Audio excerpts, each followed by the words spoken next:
Hi, team. Welcome to the Escape Podcast for Star Wars The Old Republic. This week, we'll talk about what we think legacy merge of currency should look like. Our broadcast astromech today is EPC 206.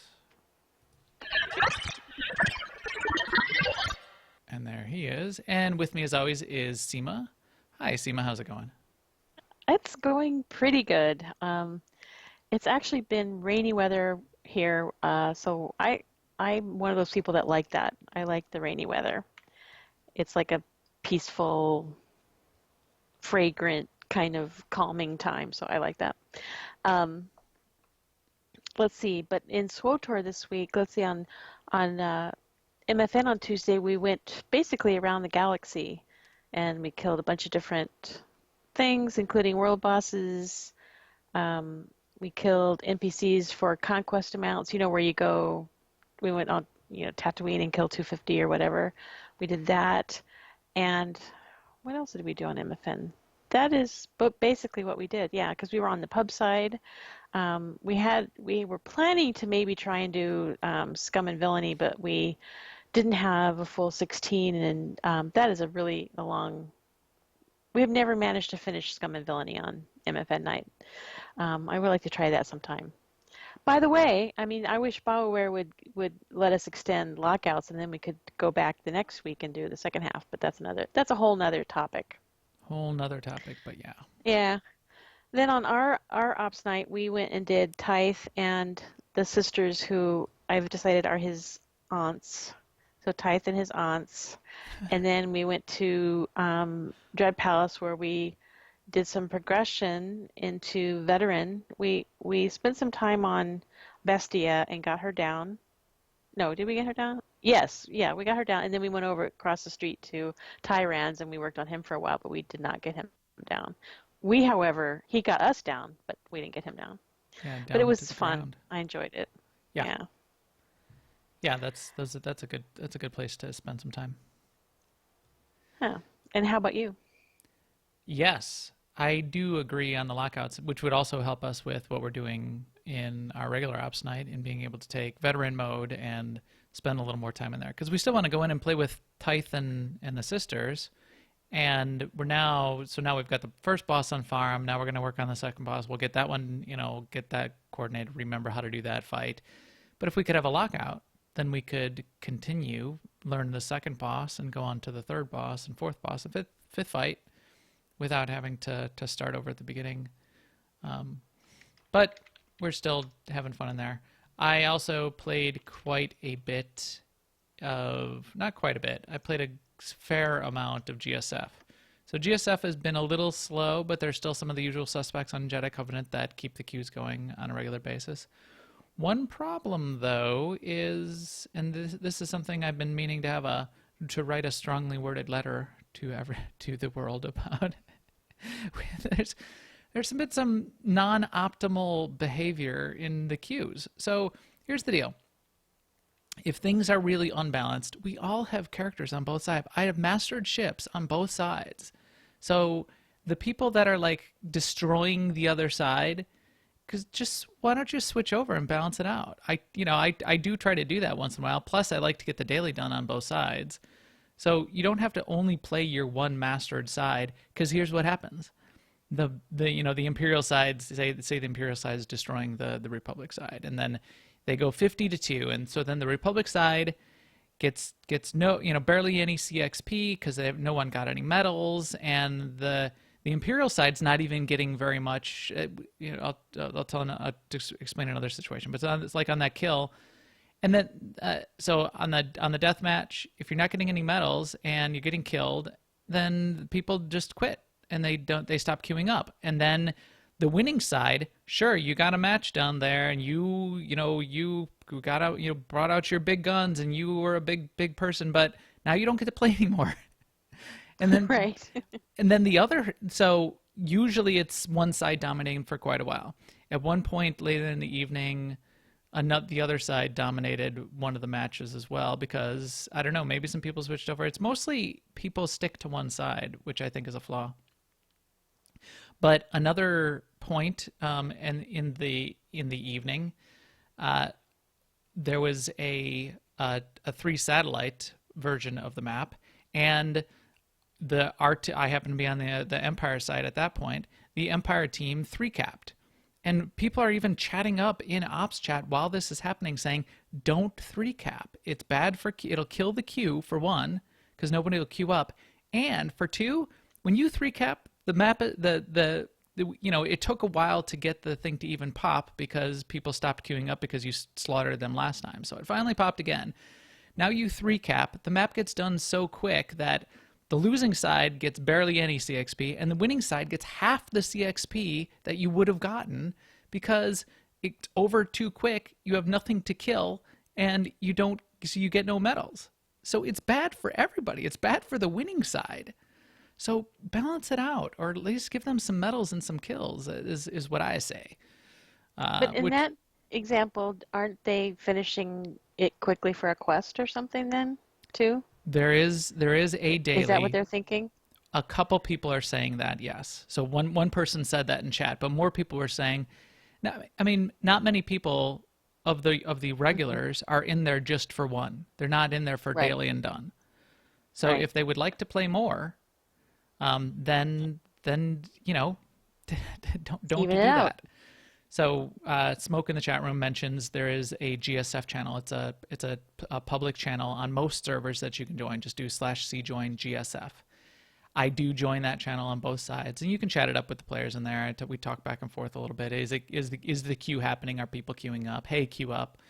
But there's a little bit of a debate. Nobody really talks about it too much. I don't want to really start a big thing. I'm not trying to yell at anybody, but that kind of behavior, it's hard to get into a match and not want to shoot all the things. You get a little adrenaline going, and you want to you want to kill things, but that didn't work all that well the couple times I played this week.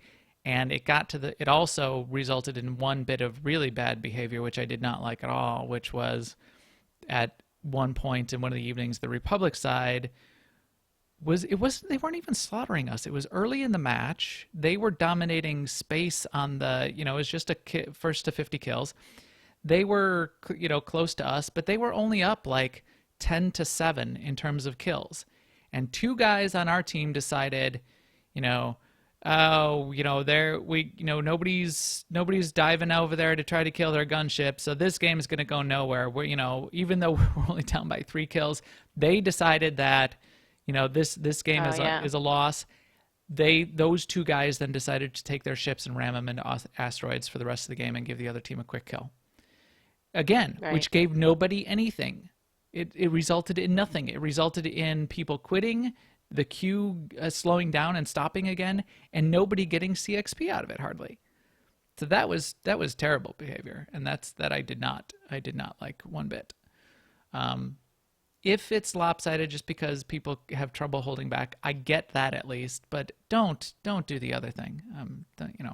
Anyway, that's enough of that. I had real fun on Ops Night. I still like killing Tyth and the sisters. Hope we're gonna get news of the third boss before long. I need another boss in there. I need a boss fix, so that would be interesting before long. But that was the main stuff I was doing this week. I did get back a tiny bit into crafting. I updated my spreadsheets. I went through and updated all the materials costs. I was looking again at what it would take to make some credits, and I might spin that engine back up, but I don't know for sure. So that was fun too. But with that, I think we can get into quite a bit of news tonight. Now, an Imperial News Network report. So to kick off the news, I think, I guess I was talking about this in the pre-show. TikTok, the Nar Shaddaa Nightlife event will be ending with game update 5.4, which is coming on August 22nd, the day after the big eclipse that's going to sweep across the United States and other parts of the planet. So that's only 12 days away. So again, that's about 10 or 11 days until I freak out and get into the casino and put a whole bunch of credits into it because I keep forgetting to. I say this every week, but I wasn't in there again this week either, was I? I adopted your style this week too. I didn't do any gambling. I'm saving it all for the night before. I heard that's a best practice from no one. What else? If you are uh, experiencing or I hope you're not still experiencing, but if you did experience a certificate authentication failure error when you tried to start the launcher, Eric posted a fix, but I just want to warn you, if you're don't do this if you're getting any other kind of error. This is specifically for certificate authentication failed, and it won't help you one bit if you're having some other kind of error. And it mostly affected people that were running XP or Vista, and the reason behind it is that since Microsoft dropped support for Vista and XP, they can no longer get certificates for them. So this certificate that you'll be using if you do this fix will expire in October. So even with this fix, you only have until October if you're on XP or Vista. So you need to think about upgrading at least to Windows 7. Windows 7 will be supported until January of like 2020. I like Windows 10. Yeah, I like Windows 10 too. I didn't think I would, but I do. Yeah, so I think it would be, and I've been gaming with it for quite a while now. I recommend it personally. I think I think it's done really well. And again, for those people who think that, oh, Windows 10 it's too new and it's not proven yet, it is there. It's way beyond Windows 10 at this point, and we're almost up to the fall creators update, which is going to sort of be equivalent. It's practically equivalent to Windows 11 by this point, because they've gone through two major updates, and this will be about the third major update to the operating system. So it's been out for quite a while. It is quite stable. A lot of people are having a good experience with it. I would just go to Windows 10 if I were y'all. Do you think it would be easier to update to Windows 10 from XP than to try and find Windows 7 and do that? Yes, I do. Windows 10 install goes really quickly. Windows 10 does well with integrating with yes, I still think it would. We can PM me, send me a note if you want my best practices for upgrading your PC. I would take all your files and put them into OneDrive. I would make sure you have a Microsoft account. Then I would do a clean install of Windows 10 on your machine, log in with your Microsoft account, let OneDrive copy all your files down, and then copy and install any other apps that you want to install. That's what I would do. And that's what I have helped other people do as well, like my mom. Yeah, so I mean, my heart goes out to you if you're on XP and you have to make this change, but it's worth it for so many reasons. Not the least of which is you're basically not very secure if you're online at all if you're still using XP or Vista. So yeah, especially with these. It's in your best interest also to upgrade. Especially with the encryption viruses that are going around, like WannaCry. The older operating systems like XP are more susceptible to those, so Windows 10 is slightly more secure in those ways. All right, enough of that. Also in the news, more in the dev tracker, there was a note in there about detailing what their plans are for the unassembled component changes in 5.4, which they promised, which I'm not all that hot on because it was not what I thought they were telling me when they announced that they would be doing this. So when I heard we're going to do some changes to unassembled components so that PvPers can get them more quickly, what I heard was the rate at which, you doing PvP, the rate at which you're doing PvP currently, you'll be able to get unassembled components more quickly. That is not completely the case unless you're doing ranked. So what this has changed to is an incentive to do ranked for the most part. For people that aren't familiar, unassembled components is the way that PvPers get unassembled pieces, which you combine with the command token currency to get a piece of upgraded gear. So they have to be getting unassembled components in large numbers. They cap out at 1,000, but it can take, it can be like 250 unassembled components to get a peace token. But here's what their changes sort of look like. I don't know why they're bothering with this change. So the first part of the change was if you do unranked, the daily mission is going to go down to 10 components. It's currently at 12, but the weekly is going to go up to 54, which is up from the current of 40. So if you're doing the weekly and you get your weekly done, now you get the bigger batch of 54 components. So it's a little bit of incentive to do the weekly instead of the dailies. But if you were doing the daily every single day, which in that case you would also be getting the weekly done, you're netting out to zero difference in how many unassembled components you would be getting for the week. So Right. that's not more. Yeah, it's definitely Netting not out more. to zero is not more. And if you don't do the weekly, if you just here and there get some of the daily, get that daily done, well, then you're getting less. All right. Right. So that didn't feel great to me in my head because I don't do ranked very much. However, if you're going to do ranked, well, now you're going to get bunches more. Doing the ranked weekly and the ranked solo weekly and the ranked group weekly, you're going to be getting like triple the amount of components that you would have been getting before. So obviously they're trying to use this as a tool, which is not how they explained it first. If they had explained it that way, it would have been a little bit more acceptable in my mind.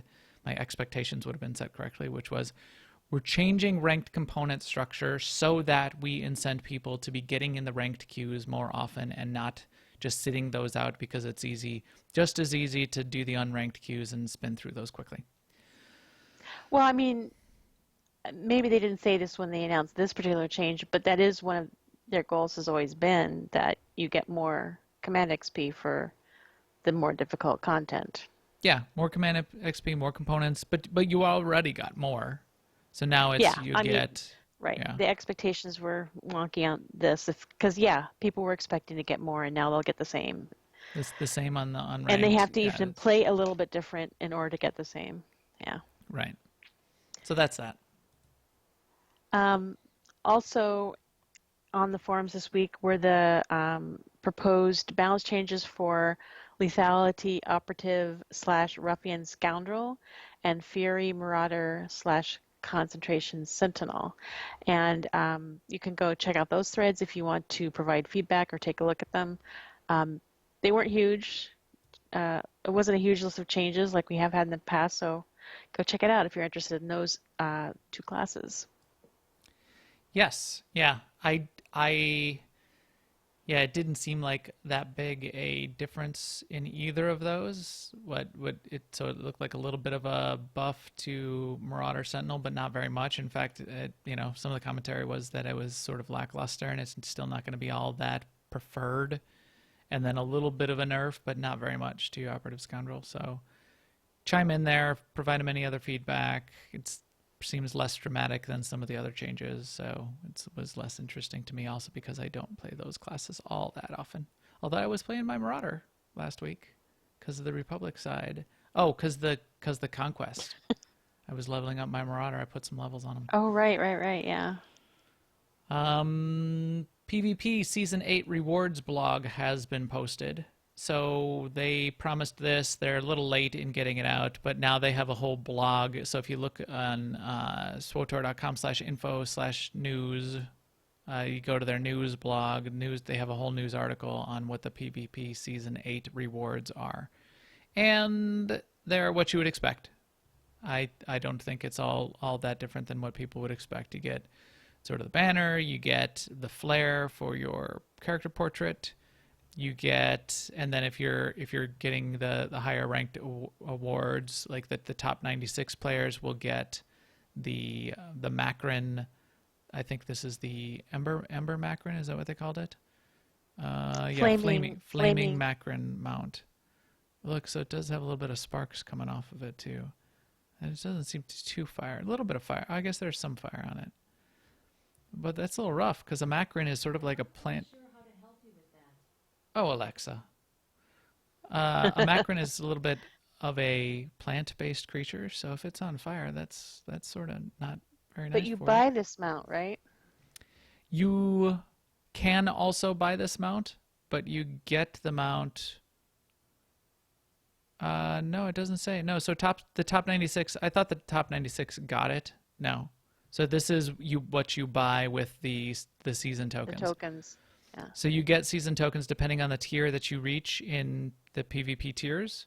So if you're one of the top 96, you're getting 350,000 of the season 8 tokens, and it's Right. only 150,000 to get this mount. So then you'd also be able to get the blast. Basically, you get everything. But if you're one of the lower tiers, you will get to sort of pick and choose. The Macron mount is one option, and then the PvP weapon set, which is also a popular reward, is another I mean, option. the assault cannon is pretty cool. It is. I mean, It is. the pistol is too, but I like the sort of, I, the smallness and the thinness of this assault cannon. yeah, it's not exactly. I think that does look good, and I bet it's animated. I bet like these red parts are like either glowing or moving or Like animated lava in some way. lamping. Yeah, so I think it's probably even cooler than it looks in these static pictures.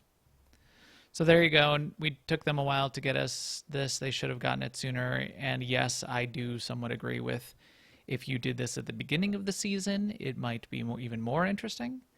But it takes them a while to do this for some reason. They're sort of putting the cart after the horse or something like that with those rewards. It's always been this way too, from the beginning, right? Yeah, they're late on. It's a little oddity about SWTOR. It's like they're one. It's like they're PvP and then one. find out what you won. Right. It's development resource and development time. They should just put the extra effort in to get one cycle ahead, and then Right. during the season, start designing the weapons They're for the working on the next next season.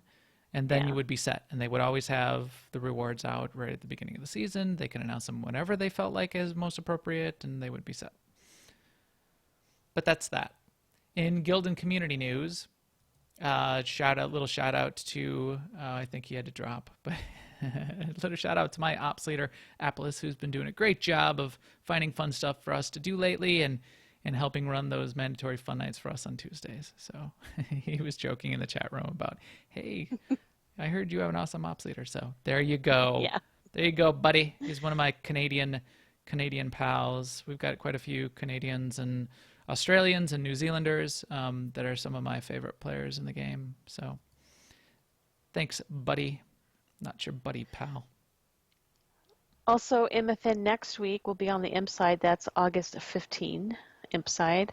Conquest this week is Deathmark, which means pretty much conventional stuff, all the normal repeatable stuff and the normal one-time stuff, including crafting. Crafting is one time, so that's Conquest. Sounds good. Deathmark typically also means there's usually a little bit of extra PvP. PvP, extra conquest points for various types of PvP.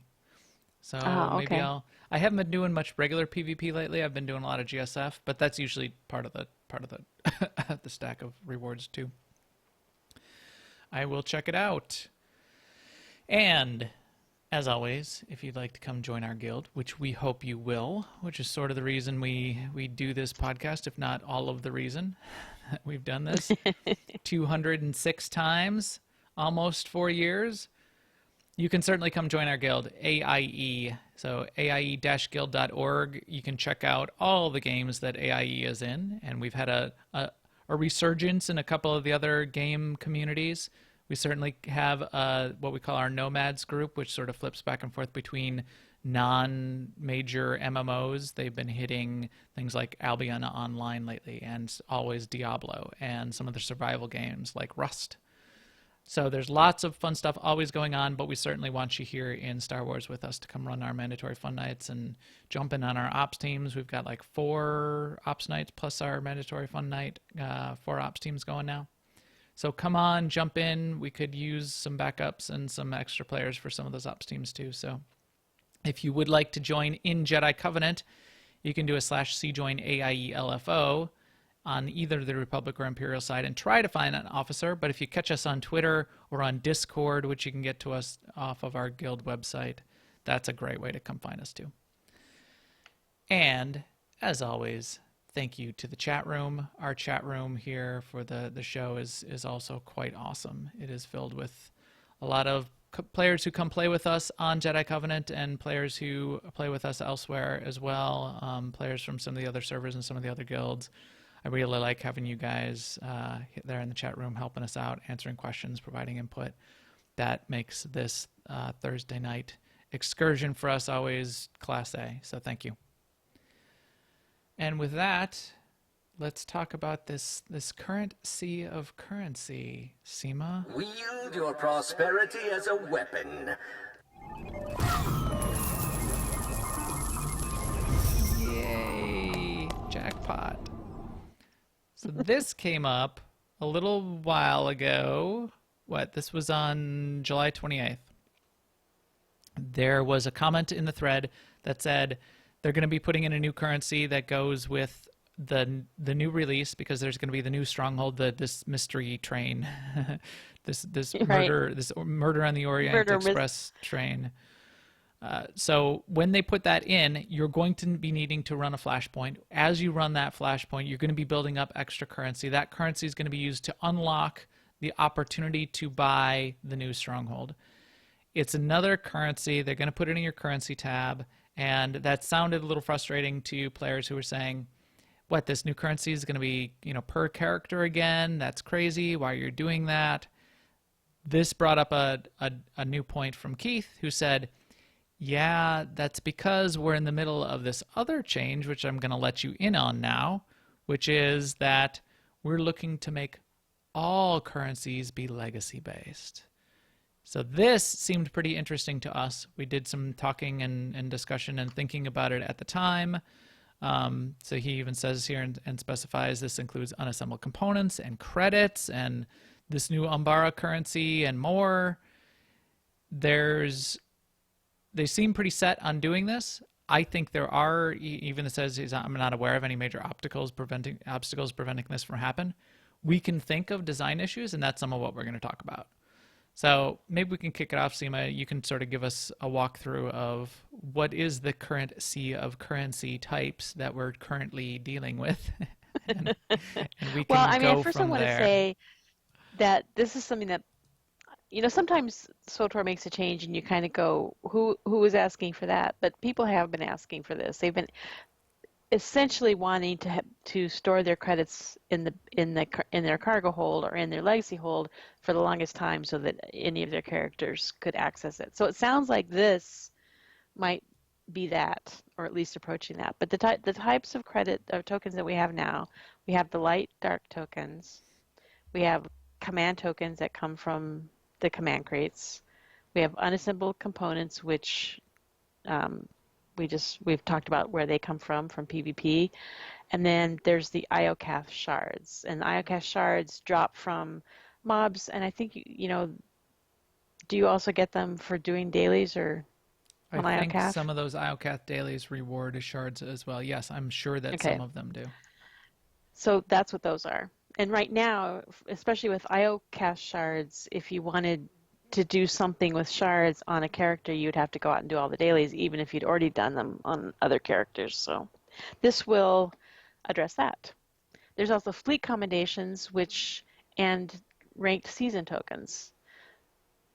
Yeah. So fleet commendations are from GSF and ranked season tokens from PvP. I think you get a couple from GSF, but most of the fleet commendations come from the old school ship space missions.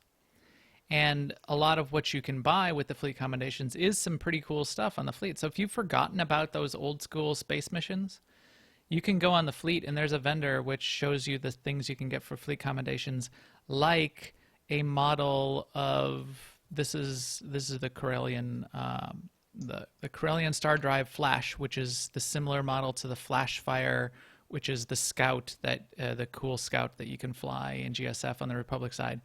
You can get a model of this as a decoration for your stronghold by using fleet commendations. So that's something to remember and check out. So just just side note on currency there. But yeah, so those are all those currencies. Command tokens are currently legacy, aren't they? Yes. Yes, That yes, one they are. is legacy. The other ones, all of the other ones are not currently legacy. So that's a little weird that we already have one that's already legacy, but the other ones are not. So let's get into what some of the issues are, and let's start at the top with credits. The pros and cons, what would be nice, and yes, I agree, as you mentioned, Seema, I would like some capacity to have all the credits for my characters all accessible from every character, because I constantly am mailing credits around, and the main reason I'm doing that is because of crafting, especially on this conquest crafting week we had last week. You have to buy Yeah. those stupid white materials. And they cost credits. They cost a lot of credits. And if I'm if I'm using up like 100, 100 or 200, I think like a stack of 100 is something like 60, 70,000 credits. So if I only have a couple 100,000 credits and I'm making 5 or 6 stacks, well then I got to go go over to my other bank character and mail 500,000 credits around. And I have to do that quite a bit. So I would like that to happen. However, and maybe well, I'm sure you would like to have it to happen too. So Right, I mean, your 'cause upsides. what I happen- mean, I'm sure you like it. What happens with me is I never have a clear idea of how many credits I do have because I'd have to log in every credit and look or keep a spreadsheet. And I do keep a very casual spreadsheet, but I don't want to, not just to find out how many credits I do have. So I would like them all in one place for that reason too. Right. However, how is this going to work if we do have them combined? Like he mentioned legacy-wide, so that to me says, well, now if you have characters on other servers, what does that mean for a server transfer, for instance? Where Right. if you have a character on server A with 10 credits, well, let's 100,000 credits, and they transfer to server B where you have 200,000 credits, how many credits do you have where after you do that transfer? Because if they're legacy wide, you can't copy them over, right? That you can't take Right. the same credits to server B and leave them on server A. So Right. do you leave them behind?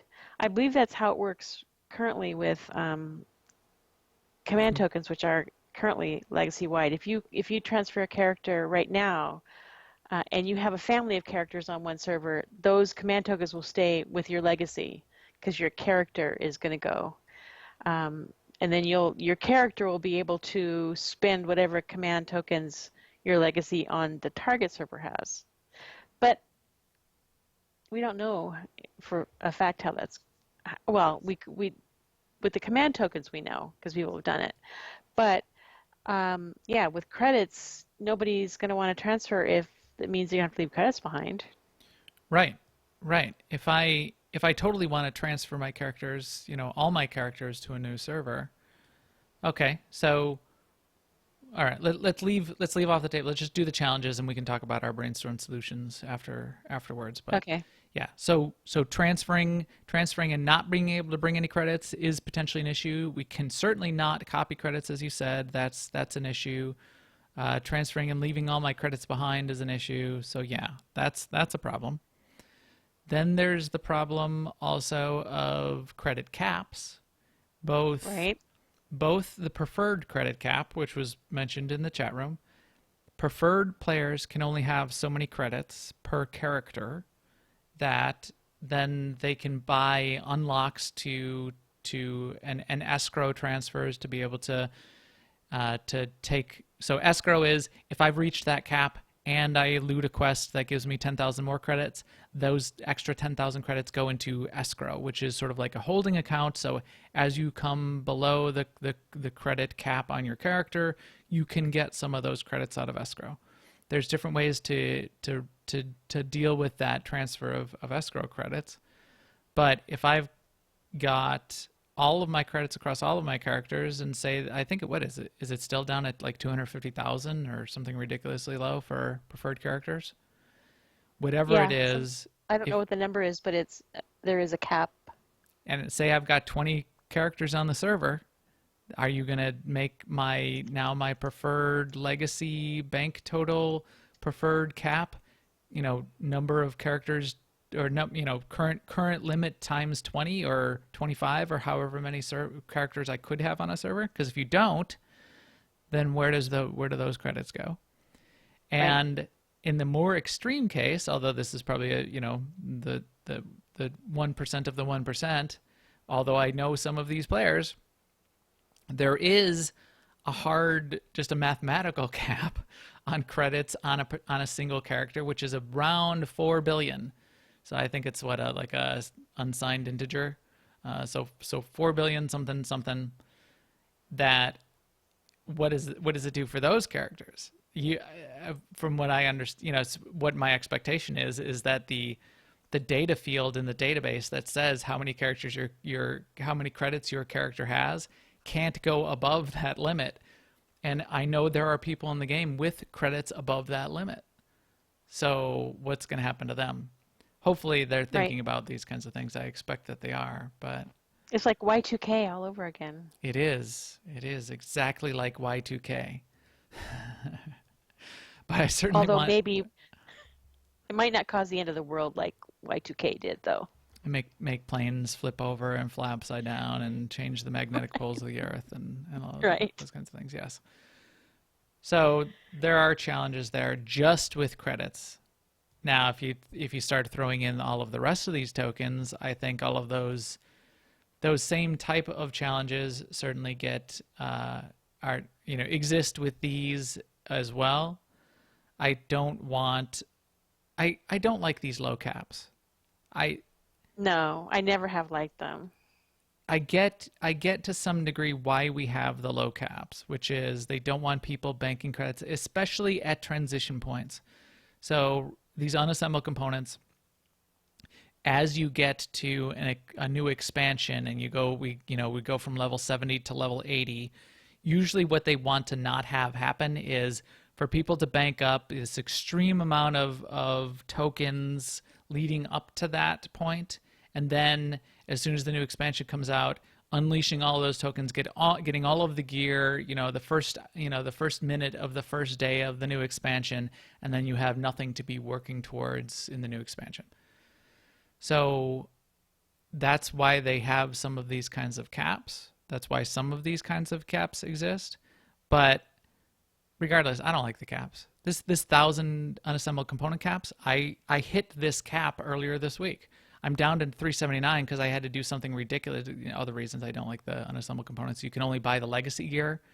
I needed to get, so here I upgraded my legs, right? But I didn't have any legacy, legendary. I didn't have any legendary pieces all the way back. I had 240 armoring and 246 enhancement and mod.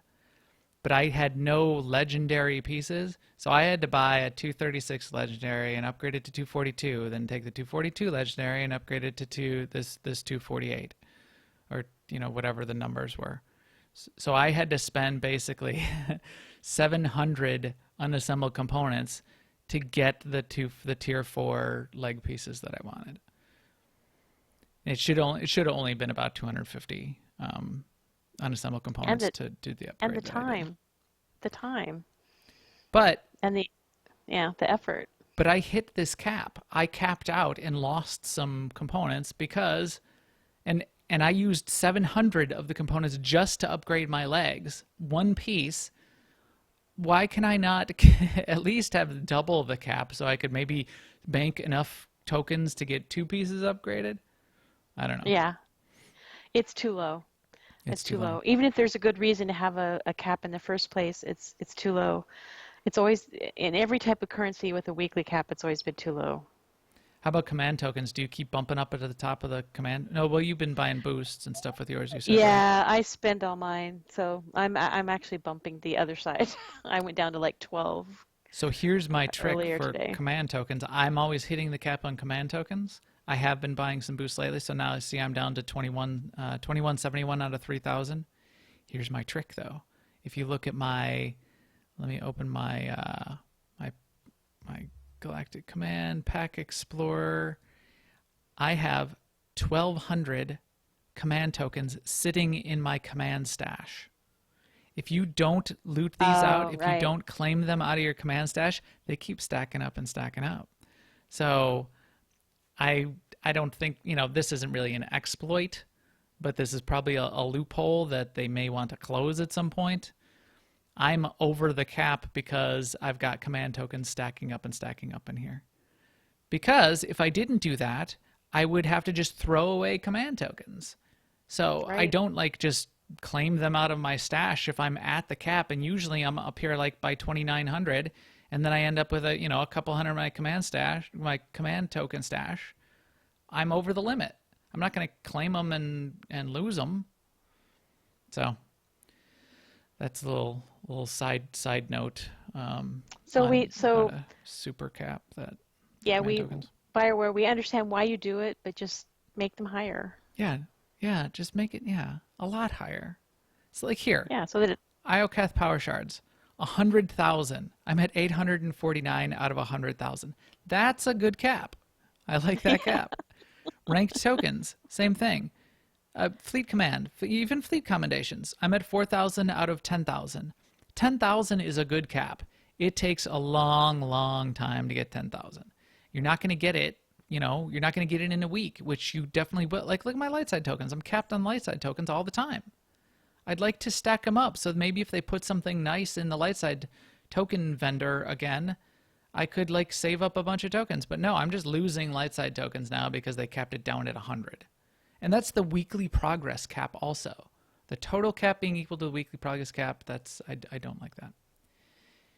Anyways, so where was I? Am I done I ranting don't know. about I these think caps? we should talk some more about caps. They're totally going to have to increase these caps. The other problem is how they increase these caps. Unless they're very, very careful about how they increase the caps and do increase them a lot, they're going to make some people, maybe it's very few people, but they're going to make some people unhappy. Because some people have more than 26 characters on a server. Some people have 40 characters on a single server. You may think that's impossible, but it's not with the way some of the server merges worked in the past.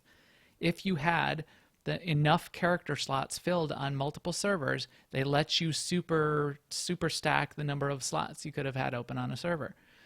So are they going to take that the maximum of how many characters any current player has and ensure that this, say it's 40, and then your light side. So here, one of our players in the chat room says 52 slots per server. So you're going to make this 5,200 light side tokens as the cap, the minimum cap. If you don't, there's going to be at least somebody out there or some number of players that are going to be bumping up against some of these and either losing tokens or having problems with it. So when Keith says there's no barriers, I hope there's no that's what they're thinking. How about you, Seema? You think you're bumping up against any caps or having problems with some of these? No, especially not the credit cap. I mean, I do have. You're not at 4 billion yet? No, I'm not even at 100 million. But, I don't know precisely how much I have, like I pointed out before. But yeah, because I'm too lazy to go count it up and write it all down and add it up. But yeah, so this also has impact on another thread that's been ongoing, which is the discussion about server merges. Because, yes, we talked about people transferring their characters over, which has to be dealt with because people do transfer characters around. But what if in the future they do decide they're going to do a server merge of some sort? They have to come up with a way of doing it now. However, they're going to handle credits and other currencies now that will work for whatever they are thinking of for server mergers if they do server mergers in the future. Yeah. And again, then I mean, right now, if you have someone with 400 billion credits on a server, and 400 billion credits on another server, I guess you can tell them, well, you're not eligible to transfer that character then. Either not eligible to transfer that character, or sorry, you're going to lose 4 billion credits when we merge your servers if that ever happens. But yeah, so when they do merge a server, then they can't tell them, no, we're merging your Right. server, but you're not eligible for transfer. So, And then if they have 50 character slots on one server and 50 character slots on another server, and they merge those, and now I've got 10,000 light side tokens, again, are you going to tell me that they're all gone? This is a lot to think through, and they're smart people, but I bet they are thinking through some of these things, but this is a precarious place where unless they pretty much make it unlimited, there are people that are going to be bumping up into these things. And I know they're going to go, oh, well, no, they, somebody on the team may think, may sit around in the planning room and think, oh, nobody has 4 billion credits. Nope, not true. Better check. Don't ever make any of those kinds of assumptions. they That's, better check. that's like Eric Musko, which was potentially, sort of misjudged when he acted surprised, but how many people are legacy 50, and 90% of the people in the cantina at the time raised their hands, and he went, oh my gosh, really, you're legacy 50? Yeah, the game's been out for 3 years, everybody's legacy 50. What are you talking about? Right. So, Right. oh my gosh, you have 4 billion credits? I personally know people that have 4 billion credits. Another one of our guildies hit 1 billion this week. Yeah. It's there. So these things will happen. Don't think that nobody has it. So that's another one. So let's quickly go through what kinds of solutions that you think we could potentially have with some of this. Seema, what? So in Good the one. Good one, I thought. the characters with 4 billion credits, I wonder if those could be handled in a sort of one-off kind of situation like they would do maybe with transferring guilds, where there's some actual person has to do something, like maybe they put some of that money in escrow, or another idea I had is that they could give them cartel coins for the Mm, money that's over the cap. Um, that doesn't make a lot of sense, but at least cartel coins are storable. right. For the rest of us, I thought maybe just the easiest thing, and I don't know if this is easier either, but to make, rather than legacy wide, to make the credits and tokens account wide. Like, I haven't Mm, thought that all the way through, because it would be weird to um, start a brand new character on a brand new server and have millions of credits and, you know, access to all your tokens, but that might be the cleanest way to do it too. yeah. I mean, it would be relatively clean, and it would, and again, make it high enough or uncapped so this would work. But if it's account wide, then server transfers and server merges have no impact, and you sort of solve that. So again, you'd need to not have those weird limits where you're deleting a bunch of currency for people. But I liked that idea. My idea, which now I like less, which was to potentially deal with this of the character transfer in particular, was you can't allow copying of currency when you transfer characters, because you could just copy a character back and forth and Back be and forth and multiply multiplying your, your yeah. your currency. So you could do a thing where you have a slider and you decide how many credits and how much currency of each type you're going to be taking with your character when you transfer it. Maybe it's just a slider screen comes up with all the current currencies. You decide how much of each currency you're taking, and then it's debited from the server you're leaving and credited to the server you're going to. That seems like a lot of work now compared to the account-wide idea, but that's at least a way, if they needed to keep it server or legacy, a way for that to still work and not get into the weird situation where I want to transfer a character and I get to take no credits, or I have to take all my credits, or something weird like that. Right. Right. Well, yeah. I mean, without making it account wide, the way I see it working is on if you're moving a character from server A to server B and you have no other characters on server A, you could take your credits with you because you wouldn't be copying them because they would no longer be on server A. So you'd Right. be putting them in your suitcase and taking them to server B. But if you're leaving any characters behind, then the credits would have to stay behind. Because Right. Last one out gets to take all the credits with. or maybe you maybe you click an option when you actually do the transfer. You're sort of like, I'm taking my credits with me, and the characters I'm leaving behind don't get to keep any. And but then they're all completely broke. That's also Yeah, weird too, you know? it is. Yes, right. But it's a yeah That's weird. account wide. I think account wide is the solution. But if they do that, then I know this is just expanding, but why not? I mean, then that leads me to making stronghold acquisition and all your stronghold decorations account wide. Yep. Because it's weird to go to a new server, to transfer to a server and have no stronghold, and then you have to, start from scratch. So I know people brought this up before, but if we're going to go account wide, let's just go the whole banana. The whole banana, as they say.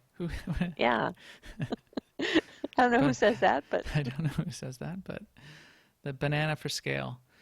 Yeah. It is weird. It is weird to think of account wide with some of these things, but it would sort of solve a lot of this. I think that's a good idea. I think you are brilliant, Seema. I think this is what they should do. They should, you need to patent the idea so that they can. oh my God. They have to give you credit when they use that, because that's the only solution to get out of this alive. All right. I still think it's interesting. I'm glad they're thinking about it. It seems like they're moving down this path. I would like some sort of solution. I just hope it doesn't turn into, for them, just a train wreck. Even if it's only going to mess up, like the top 2% of players, it could still be another black eye with the kind of thing, because there's no way to do it and I don't want it cleanly. to mess up, preferred to play, free to play and preferred players either. Yeah. Because caps are caps, whether they're low caps or high caps, they need to have a good way of dealing with them. Right. Or Because baseball caps what or they want John T. what they Berets. want to do, I don't know why they're doing this, Caps are but caps. I guess that it's because they want to simplify on their end, and they want to give the player base something they've been asking for. So they have to be Quality of careful life. not to give something that the player base is going to hate while they're trying to give them something that they that they wanted. Like, they're trying to do the right thing, just don't do it wrong so that it comes out wrong. Yep, exactly. Words to live by. So Don't do it wrong. Don't do it wrong. Don't be bad. Okay. Be good. Okay. But yeah, don't. I just hope that they're doing it because they want to increase quality of life. I hope they don't get bit by the edge cases that make it seem like they did a bad job, even though they're trying to do work to make things better for everybody. That would be a shame. So, all right. I think with that, our EPC 206 droid is all packed up and ready to go to broadcast this podcast out to all of you, and we're ready to pack up for the week, the day, for now. So thanks to everyone for joining us tonight on Twitch, but also wherever you're hearing this, newoverlords.com, on iTunes, on YouTube. We will stream again next Thursday night on twitch.tv/newoverlords around 10:30 p.m. Central. Please follow us on Twitter at MaxTheGray and at AIESEMA. Come find us on Jedi Covenant and ask us for an AIE Guild invite. We would love to have you. And we will talk to you soon. Later, everyone.